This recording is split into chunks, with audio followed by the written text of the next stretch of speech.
So after you've written your script, you find an artist and you have 22 pages of comic books ready. How do you go about publishing? Like, I wanna say this is, like, the big question, but it's more like there's, like, a long series of big questions or hurdles to getting your comic book out into the world, and this is just one of them. But there's a few different options, and I think the first fork in the road of your options is whether or not, uh you want to make money or rather what your plan for funding the project is because if you're very well off then you can or maybe not you don't even have to be super rich if you're making like a small scale project you don't necessarily need to monetize it, right? And if that's the case, then putting it out there in the world can be as simple as just posting it online, right? Or, providing a link where people can download it or read it online as a webcomic.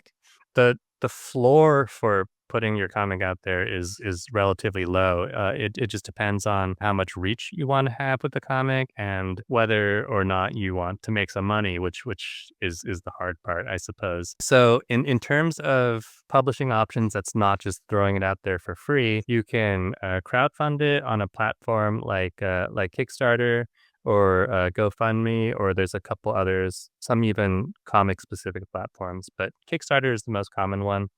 So I think the standard approach for something like this is you make the comic book. Definitely ideal to make as much of the comic beforehand before crowdfunding. Some people try to crowdfund when they have no art to show, and that just it's much more of an uphill battle. Not only because it's harder to get people interested when you have less to show them, but also because you open yourself up to disaster if you crowdfund and then there's some issues with actually getting the comic made, like if there are delays or the artist drops out, then it just is kind of a big hassle if you've already collected money from people, right? um but yeah, crowdfunding is just, it's kind of, I feel like it's the default option for releasing indie comics, and then you can also submit to publishers, which is it's one of those things where, like in screenwriting or I guess in any in media, the hardest part is getting your foot in the door, and it's one of those paradoxes where it's really hard to get published if you haven't been published before, essentially.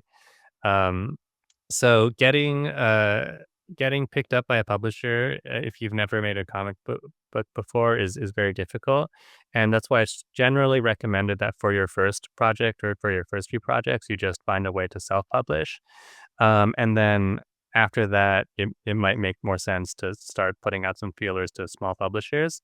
But I do think that it's not a requirement necessarily because in the landscape of the comic book industry, there are some smaller publishers that are willing to take a chance on first time creators.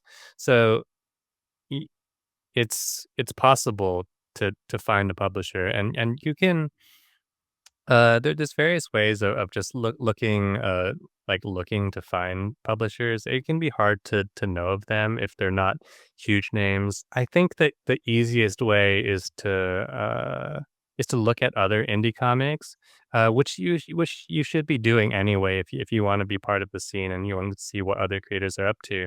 But one of the many advantages of that is that you can see where these other comics are being published, and you can try and reach out to publishers of those.